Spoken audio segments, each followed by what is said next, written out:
فرمایا لم یطمثہن انس قبلہم ولا جان، اتنی پاکیزہ آج تک کسی نے ان کو انگلی بھی نہیں لگائی، چھوہا تک نہیں۔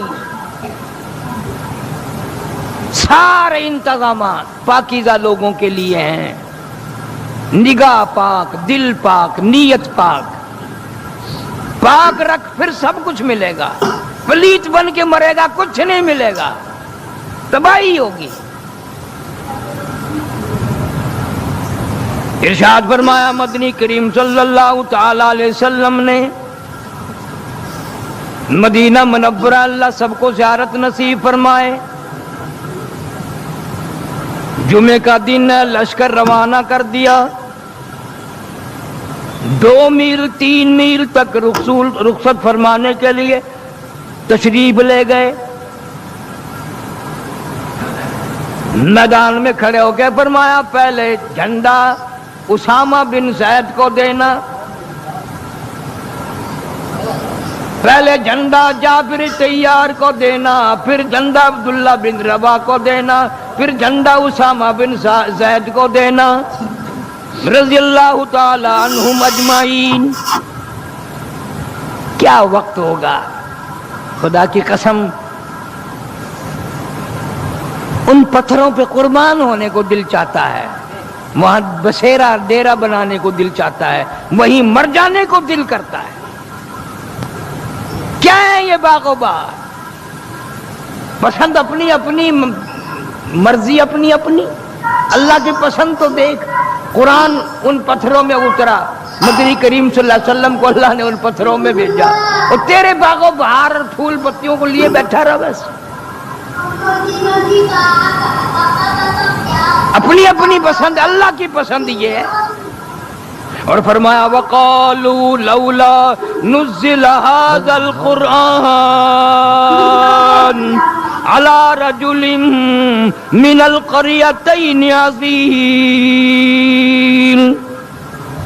اللہ فرماتے ہیں یہ کیوں باتیں کرتے ہیں، کوئی نبی چودھری بننا تھا، مالدار بننا تھا، کوئی بڑا رئیس نبی بننا تھا، یہ غریب آدمی نبی بن گیا ہے بھی یتیم۔ فرمایا اہم یقسمون رحمت ربک، میری رحمتوں کو تقسیم کرنے والے تم کب سے بن گئے؟ ہوتے کون ہو؟ میری مرضی، میں چاہوں یتیموں کو پیغمبر بنا دوں، میں چاہوں قطرے کو سمندر کر دوں، میں چاہوں بڑے بڑے ظالموں کا بیڑا غرق کر دوں، یہ تو میری مرضی ہے۔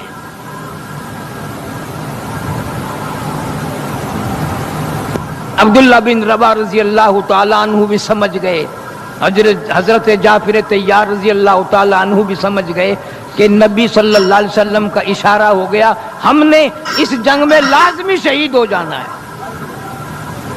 نبی کے اشارے سمجھتے تھے، نبی کے کنایات سمجھتے تھے، اسرار نبوت صلی اللہ علیہ وسلم کے صحابہ کرام واقف ہیں۔ کون سمجھے؟ اور یہ تو بدقسمتی کا دور ہے نا، کیا آج ہر آدمی کہہ دیتا جی صحابی کا اعتبار ہی نہیں، وہ تیرا اعتبار نہیں، تیری ماں کا بھی اعتبار نہیں، صحابی کا اعتبار نہیں، تیرا کیا اعتبار ہے؟ بڑے بڑے جلیل القدر صحابہ کے بارے میں بکواس ہو رہی ہے، اس کا کیا اعتبار ہے، اس کا کیا اعتبار ہے، پھر تیرا کیا اعتبار ہے؟ نہ تیرے کلمے کا اعتبار ہے، نہ تیرے نطفے کا اعتبار ہے، کیسے اعتبار ہو سکتا ہے کہ تو حلال کا یا حرام کا ہے؟ ان حضرات کی شان میں تعریف کرنے کے بجائے کابل سے لے کر طرابلس تک جنہوں نے دین و اسلام اور قرآن کا جھنڈا لہرایا، بھوکے پیاسے رہ کر کے ساری زندگی گزاری، خدا کی قسم آج صحابہ کرام نے جو علاقہ ہمیں دیا تھا 1/4 بھی مسلمانوں کے پاس نہیں ہے، سارا بدماشی کر کر کے، حرام خوری کر کر کے کافروں کو دے دیا۔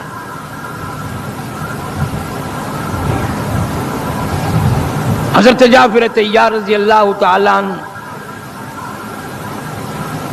اور عبداللہ بن رباح رضی اللہ تعالیٰ عنہ، اسامہ بن زید رضی اللہ تعالیٰ عنہ،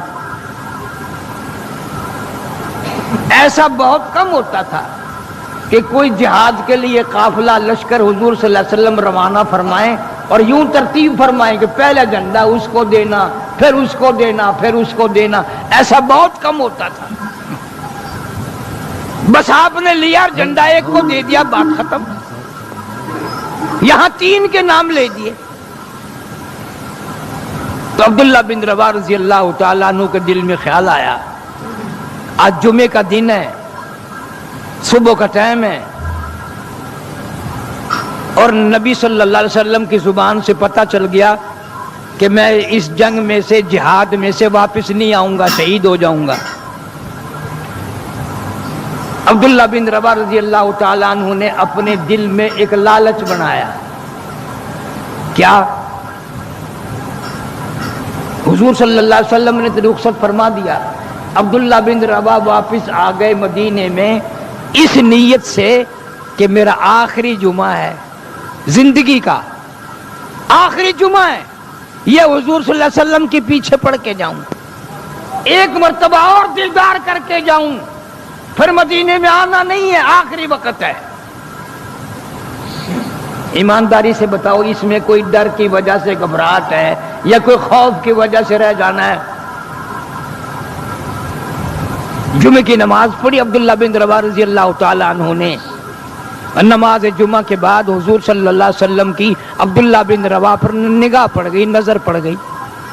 فرمایا، عبداللہ، جی تمہیں تو میں نے رخصت کر دیا تھا، جہاد میں تم گئے نہیں، توجہ کرنا۔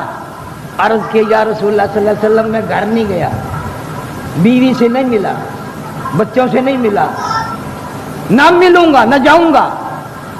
آپ کے ارشاد کو میں سمجھ گیا، آپ کا فرمان میں نے کانوں سے سنا اور دماغ سے سمجھا، میں اس جنگ میں شہید ہو جاؤں گا۔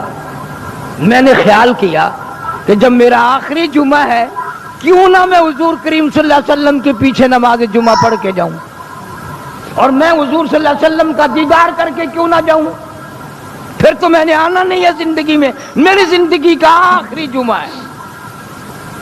خدا کی قسم، صحابی کہتا ہے کہ حضور صلی اللہ علیہ وسلم کا چہرہ انور سرخ ہو گیا، اور اس نے یہ بھی بات کہہ دی، میری سواری بڑی تیز ہے، میں بھی جا ملتا ہوں اپنے ساتھیوں کو۔ حضور صلی اللہ علیہ وسلم نے فرمایا، تم ساتھیوں کو جا ملو گے؟ کہ جی ہاں۔ فرمایا، اپنے ساتھیوں سے 500 سال بعد میں جنت میں جا سکو گے۔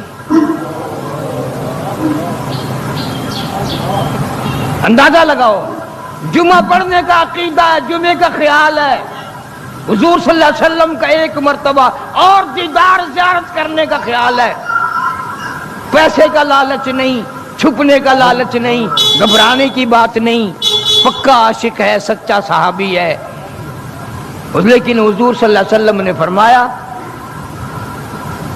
کہ تم کہتے ہو میں ساتھیوں کو جا ملوں گا، کہ ہاں جی میں ابھی جا ملتا ہوں۔ فرمایا نہیں، جس وقت تیرے ساتھی جنت میں جائیں گے تو ان سے 500 سال جنت میں بعد کو جا سکے گا۔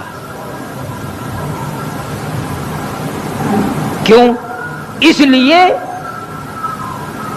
ٹھیک ہے تم دنیاوی لالچ کوئی نہیں، بیوی سے نہ ملے ہو نہ ملنے کا ارادہ ہے، بچوں کو نہ دیکھا ہے نہ دیکھنے جاؤ گے، میری زیارت کے لیے آئے ہو، جمعے کے لیے آئے ہو، لیکن میرے حکم میں تاخیر کیوں کی؟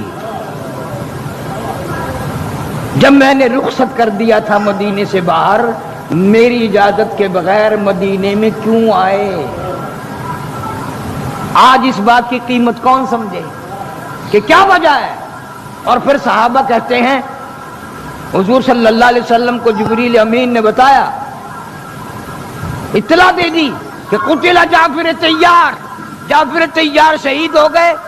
آپ نے فوراً فرمایا قتل جعفر طیار دخل الجنہ، اور فرمایا قتل عبداللہ بن رواحہ، بیچ میں 5 سانس لی اور پھر فرمایا دخل الجنہ۔ محدثین کہتے ہیں ان 5 سانسوں سے وہ 500 سال مراد ہیں۔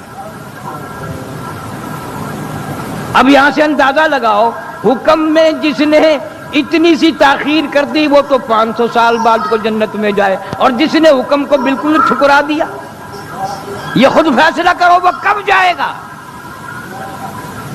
اپنی سمجھ میں دین سمجھ کے دین کو اوپر نیچے کرنا، اس میں کٹ و برید کرنا، اس میں کاٹ چھاٹ کرنا، شارٹ کٹ رستے ڈھونڈنا، ان کا کیا حال ہوگا؟ علامہ ابن کثیر رحمت اللہ علیہ فرماتے ہیں قیامت کا میدان ہوگا، جناب مدنی کریم صلی اللہ تعالی علیہ وسلم کی خدمت عالیہ میں لوگ آئیں گے، بار بار عرض کریں گے یا رسول اللہ صلی اللہ علیہ وسلم ہماری شفاعت فرماؤ، ہماری شفاعت فرماؤ، سفارش کرو۔ حضور کریم صلی اللہ علیہ وسلم کے بارے میں قرآن کہتا ہے وقال الرسول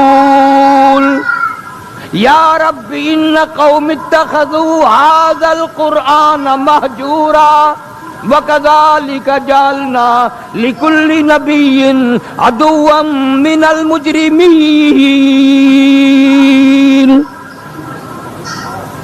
حدیث شریف میں آتا ہے حضور صلی اللہ علیہ وسلم کا چہرہ انور سرخ ہو جائے گا اور آپ کھڑے ہو کر کے میدان قیامت میں فرمائیں گے الہ العالمین، یہ جیسے پہلے نبیوں کے دشمن ہوا کرتے تھے یہ میرے بھی دشمن ہیں، انہوں نے میرے اعمال کی پرواہ نہ کی، میرے قرآن کی پرواہ نہ کی، میرے صحابہ کرام کے فرمان کی پرواہ نہ کی، انہوں نے قطع برید کر کے شارٹ کٹ دین بنا کے وہی اختیار کیا۔ وَكَذَلِكَ جَعَلْنَا لِكُلِّ نَبِيٍّ عَدُوًّا مِّنَ الْمُجْرِمِينَ، یہ میرے دشمن ہیں جیسے پہلے نبیوں کے دشمن ہوا کرتے تھے۔ اب بتاؤ قیامت کے دن میں مدنی کریم صلی اللہ علیہ وسلم جس کو دشمن بتائیں اس کا بیڑا غرق کیوں نہیں ہوگا؟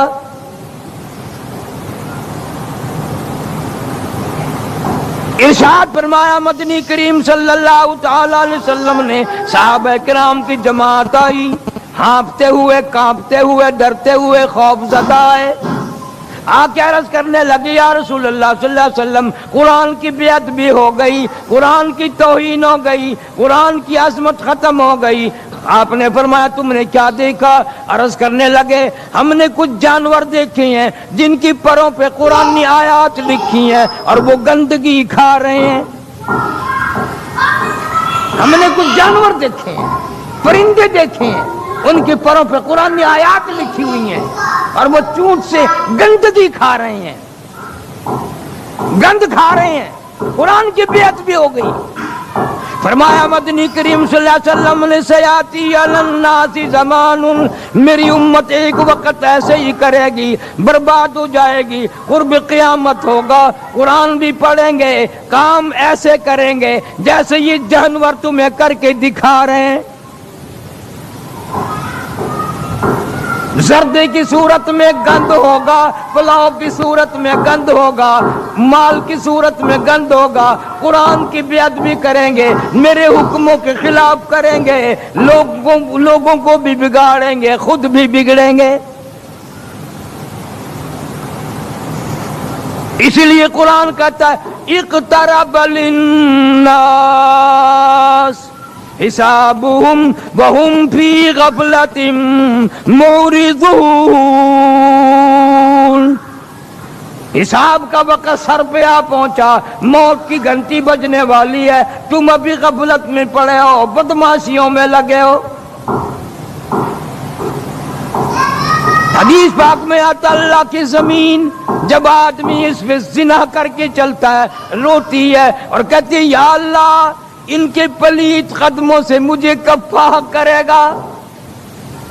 بدماشی کر کے میرے اوپر چلتے ہیں، زنا کر کر کے میرے اوپر چلتے ہیں، حرام کھا کھا کے میرے اوپر چلتے ہیں، اجازت دے میں لقمہ بنا کے نگل جاؤں۔ قرآن کہتا اللہ فرماتے میں بڑا بے نیاز ہوں، وَكَمْ أَهْلَكْنَا قَبْلَهُمْ مِنَ الْقُرُونِ، فرمایا انکی کیا مجال ہے، افراد کی کیا بات ہے، خاندان کی کیا بات ہے، میں اپنی بے نیازیوں پہ آؤں گا، ملکوں کے نام و نشان مٹا دوں گا، پانی پینے کی مہلت نہ دوں گا، لا الہ الا اللہ محمد رسول اللہ کہنے کی مہلت نہ دوں گا، بغیر کلمے کے مریں گے۔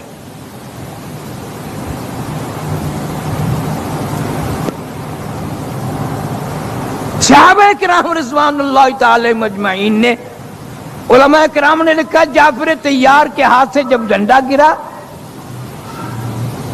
جنگ ختم ہونے کے بعد جعفر طیار کے زخم شمار کیے گئے تو 95 زخم تھے، تلواروں کے، تیروں کے، عورت کے پیچھے نہیں، دولت کے پیچھے نہیں، حکومت کے پیچھے نہیں، قرآن کے پیچھے، ایمان یقین کے پیچھے۔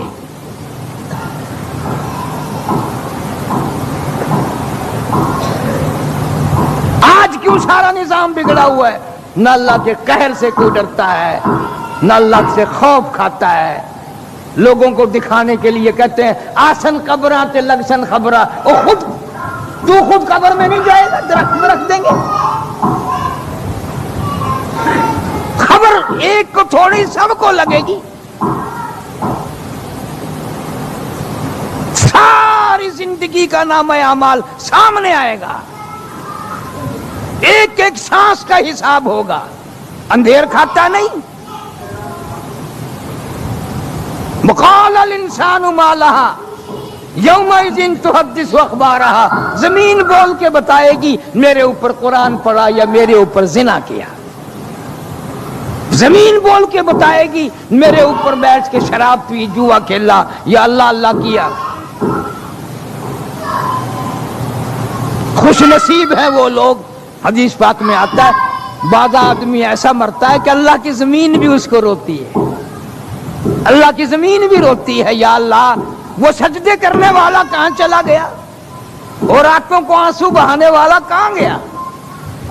حدیث شریف میں آتا ہے آسمان کے فرشتے بھی روتے ہیں، یا اللہ وہ جس کی تہجد کی نماز میں قرآن آیا کرتا تھا وہ کہاں چلا گیا۔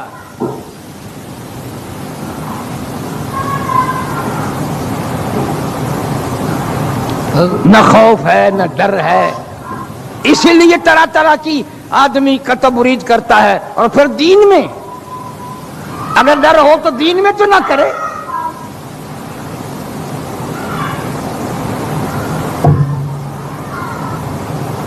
حضور صلی اللہ علیہ وسلم نے نہ یہ ثابت کرنا چاہتا تھا کہ جس صحابی کو جنگ میں رخصت کر دیا، جہاد میں بھیج دیا، اپنے ہاتھ سے بھیجا، وصیت نصیحت کر کے بھیجا، جمعے وہ آ گیا صرف جمعے کے لالچ کے لیے، دیدار رسول کے لیے آیا، تو اللہ پاک کے نبی نے اتنی بڑی ناراضگی کا اظہار فرمایا۔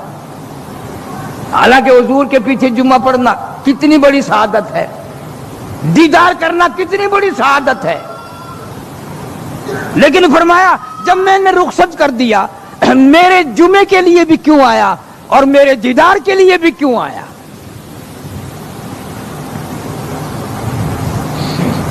جن لوگوں نے مکمل دین ہی نبی کے دین سے الگ بنا لیا، انہوں نے بھی کبھی سوچا ان باتوں کو؟ پیدائش سے لے کر جنازے تک جنہوں نے بالکل الگ بنا لیا، اچھے بھلا آدمی مرا اس کا جنازہ برباد کر دیتے ہیں، اب مرنے والا کیا کرے بھی میرا جنازہ خراب ہو، وہ تو غریب مر گیا۔ نہ یہ جنازہ امام ابو حنیفہ رحمت اللہ علیہ کے نزدیک، نہ جنازہ یہ امام مالک رحمت اللہ علیہ کے نزدیک، نہ ایسا جنازہ امام احمد بن حنبل رحمت اللہ علیہ کے نزدیک، نہ امام شافعی رحمت اللہ علیہ کے نزدیک، نہ ایسا جنازہ مکے میں پڑھا جاتا ہے، نہ ایسا جنازہ مدینہ پاک میں پڑھا جاتا ہے، نہ یورپ میں، نہ افریقہ میں، نہ ہندوستان میں، نہ پاکستان میں۔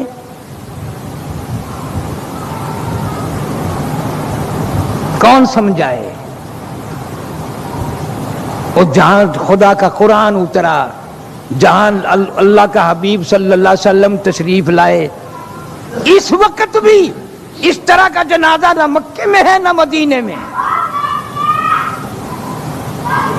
قسم دے کر پوچھو حاجیوں سے، قرآن سر پر رکھ کے پوچھو ان سے، ہزاروں جنازے پڑھ کے آتے ہیں، کسی نے اس طرح کا جنازہ وہاں پڑھا؟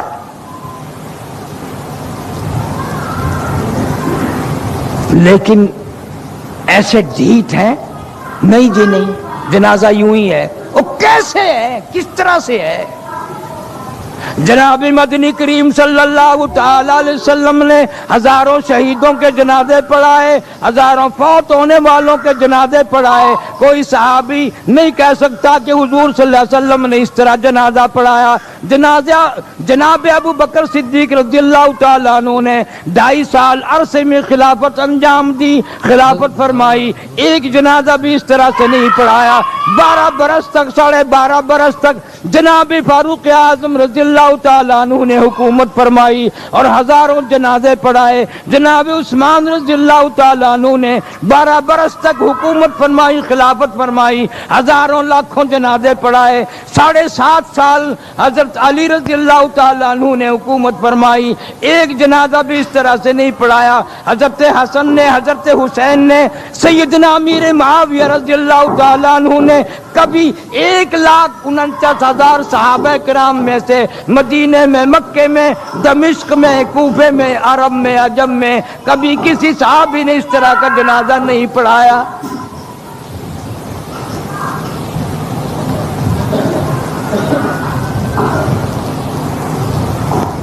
چلو صحابہ کرام تو تم نے دیکھے نہیں، یہ جو عمرہ کرنے جاتے ہیں، حج کرنے جاتے ہیں، ان کے سر پہ قرآن رکھ کے پوچھو کہ کیسے جنازہ پڑھ کے آتے ہیں وہاں، ایک ایک سے پوچھو۔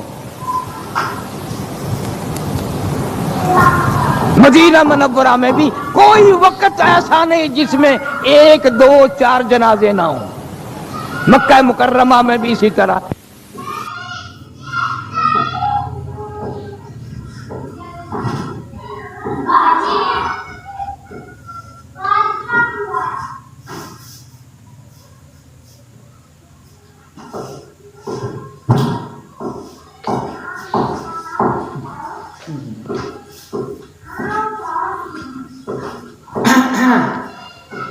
اس نبی کا امتی ہے جو نبی جمعہ بھی اپنے یہاں برداشت نہیں کرتا۔ ایک صحابی کا جو صرف جمعے کے لیے آ گیا، سارے کہہ دو صلی اللہ علیہ وسلم، نہ گھر گیا، نہ بیوی کے پاس گیا، نہ بچوں سے ملا، ایک نگاہ بھی عبداللہ بن رواحہ نے اپنی بیوی پہ، بچوں پہ عرض بھی کر دیا، نہ گھر گیا ہوں اور نہ جاؤں گا، نہ میرا ارادہ ہے، صرف جمعے کے لیے آ گیا، آخری جمعہ ہے میری زندگی کا اور آپ کی زیارت ایک دفعہ اور کر لوں، اس نیت سے آ گیا ہوں، سواری میری بڑی تیز ہے، ابھی جا ملتا ہوں۔ فرمایا ابھی نہیں ملے گا، تو ان کو قیامت میں بھی نہیں ملے گا، ان اپنے ساتھیوں سے 500 سال بعد تو جنت میں جا سکے گا۔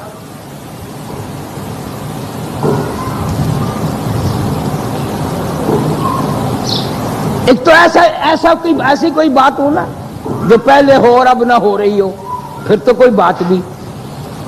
جو چیز نبی صلی اللہ علیہ وسلم کے زمانے سے لے کر آج تک پوری دنیا انسانیت میں، پوری دنیا کے مسلمانوں میں نہیں ہو رہا ہے، اس کو تم کرتے ہو اور پھر اس کو دین بتاتے ہو۔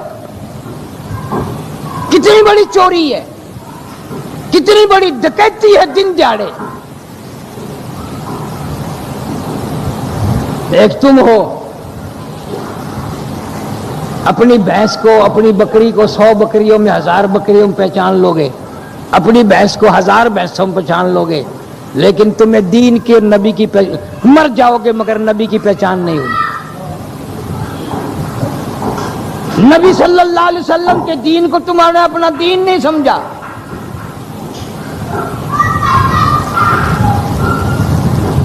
عبداللہ بن رواحہ رضی اللہ تعالیٰ عنہ سے قسم کھا کر عبداللہ بن رواحہ بھی کہتے ہیں کہ جتنے حضور صلی اللہ علیہ وسلم مجھ پہ اس دن ناراض ہوئے، ساری زندگی میں اتنے ناراض کبھی نہیں ہوئے۔ کیوں؟ میں نے رخصت کر دیا، دعا کر دی اور اپنے ہاتھوں سے رخصت کر کے پھر واپس مدینے میں کیوں آیا؟ میری اجازت کے بغیر مدینے میں کیوں آیا؟ اور کس مدینے کی بات کر رہا ہوں میں؟ سارے کہہ دو سبحان اللہ۔ ہائے ہائے، خدا کی قسم